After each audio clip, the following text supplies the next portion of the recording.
മരിച്ചു കഴിഞ്ഞാൽ എവിടെയാ ചെല്ലണേന്ന് ജോമോൻ അറിയാവോ?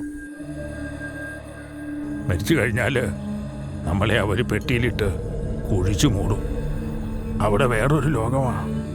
എങ്ങും ഇരുട്ട്, അനങ്ങാൻ പോലും പറ്റത്തില്ല. ഒന്ന് വേറെ കൊണെങ്കിലും നീങ്ങണമെങ്കിൽ ഞാഞ്ഞൂലിനെ പോലെ എഴേണ്ടി വരും. അങ്ങനെ എഴയാനൊക്കുവോ? അതുമില്ല. ഈ കാണായ ഭൂലോകത്ത് ഇന്നു വരെ മരിച്ച സകലരും കൂടെ ഉണ്ടാകും. ഒന്നനങ്ങാൻ പോലും ആകാതെ ഇവരുടെയൊക്കെ ദേഹത്ത് പരസ്പരം ഒരഞ്ഞൊരഞ്ഞ്